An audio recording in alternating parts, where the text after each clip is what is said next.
Hey, Jim Crackton here. You know, these time travel journeys take a toll on Crackton. The bad news is that Crackton needs a vacation. But the good news is I'm taking you all with me. And today we're hopping in the time machine and heading to a hidden gem, Mackinac Island, Michigan. Here is Main Street from the park in summer 1907. But we got prop-driven snowmobiles coming up as well. So it's an island vacation here on the Crackton Files. Fort Mackinac, up on the hill, was founded by the British in 1780. It was turned over to the U.S. in 1796, seized again by the British in the War of 1812, and finally returned to the U.S. for good in 1815. The fort only closed as an active base 12 years before this, in 1895. The blockhouse was one of the fort's original fighting platforms and guard post. This is the original 1790s one. In the 1930s, it was reconstructed, which is what you would see today. Okay, I don't know what that giant flag structure was all about next to the stairs there, but it looks like it has some issues. The church is the Trinity Episcopal Church, built in 1882. The church is still there, but sadly, the cows are gone, and I believe houses are now there. Crescent Beach was the old name for the southeast shoreline of the island here in 1907. It's now the Mission Point waterfront.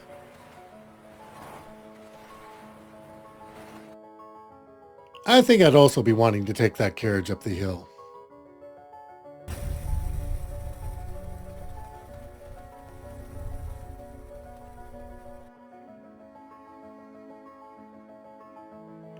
The building to the right is the Island House, built in 1852, and still there, though has expanded since then. To the left is a private cottage built in 1901. In 1937, the Mackinac Yacht Club was founded and bought the property and is still there. And here's the site today.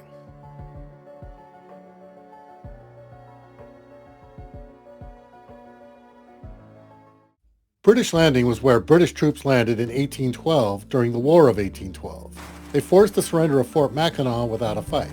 Here, 95 years later in 1907, we have the Cannonball General Store.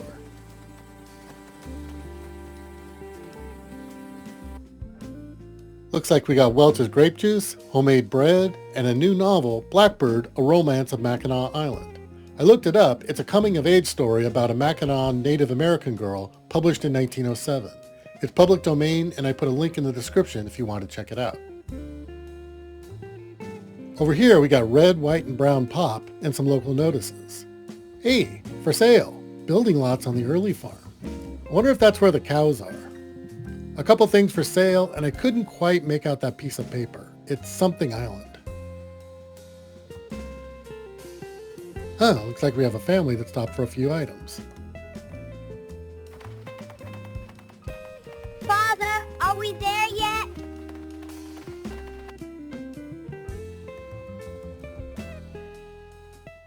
The Bennett Hall Hotel here in 1900 was built circa 1890. It still exists, but is not a public hotel and is currently seasonal employee housing.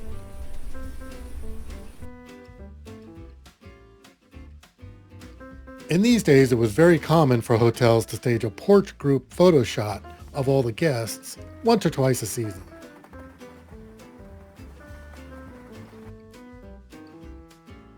They would be used for postcards or sometimes mailed as souvenirs to guests.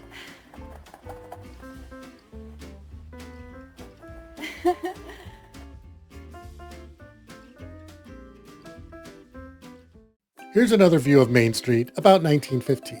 Lots of fun details in this one. The large hotel to the left is the Chippewa Hotel, built in 1902 and still there.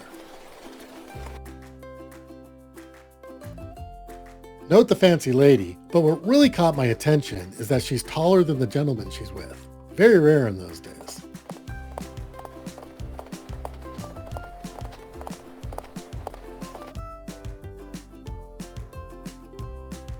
Looks like a family on vacation.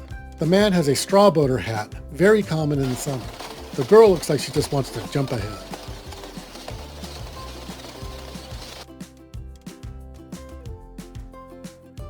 This lady looks hot and just done with the sunshine.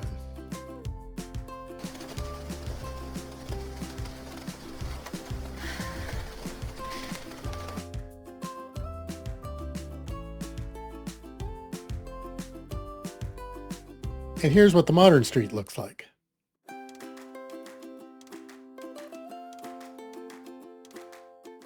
Here in 1899, the Round Island Lighthouse was relatively new, recently built in 1895.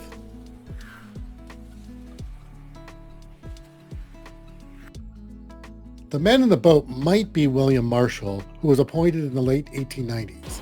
At the time, keepers lived on site and maintained the beacon.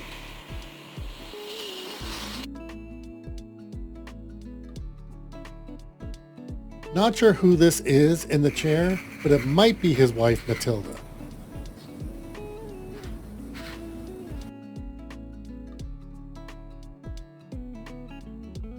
And here's the lighthouse today, which is an historical landmark. Ice yachting boomed as a winter sport in the late 1800s with speeds up to 50 to 80 miles per hour, with club races, wagering, and crowds watching. The conditions had to be just right, and it was quite treacherous, with the ice being very unreliable. Ice yachting still exists today occasionally, but only in safe years. By 1906, large steamers were regularly landing, seen here at the main dock. This season would get around 50 to 100,000 visitors. A large steamer like this would carry about 400 passengers at a time. The island had about a 2,000 bed capacity for overnight guests. Hey there! I thought these dudes were pretty funny.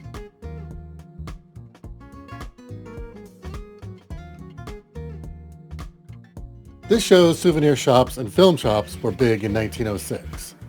A sign at the top in the distance says John Jacob Astor House. That was actually related to Astor's American Fur Company offices that started in the 1820s, which was big on Mackinac Island.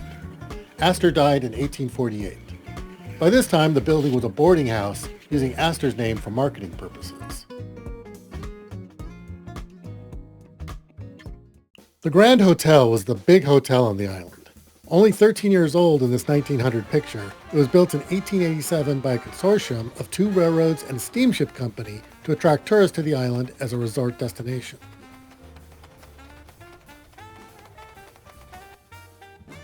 I think I'd rather take a carriage up this hill like they were doing at Crescent Beach.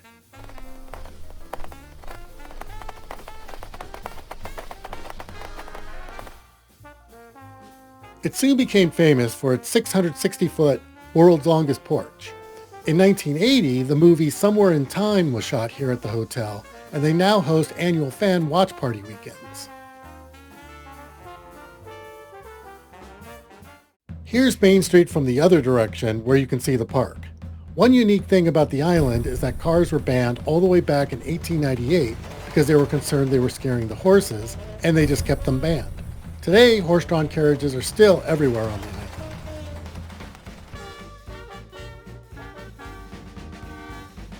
Mackinac Island Park was established in 1875 and was formerly the parade ground for the fort. It's now Marquette Park after a statue placed in 1909 of Jacques Marquette, a French missionary and explorer of the area who died in 1675.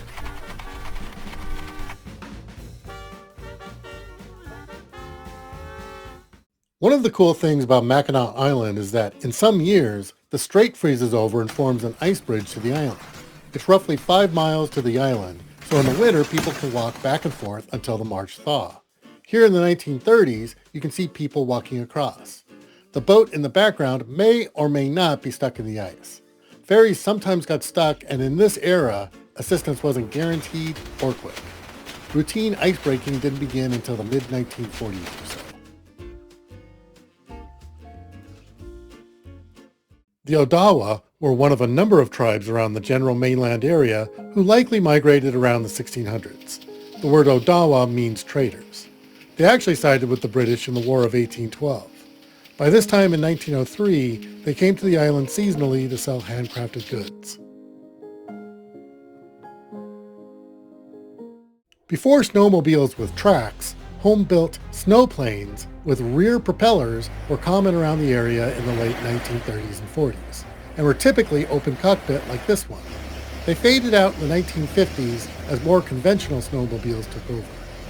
Well, I think Crackton's going to head over to do some ice yachting, and I'll see you on the next propelled episode of The Crackton Files.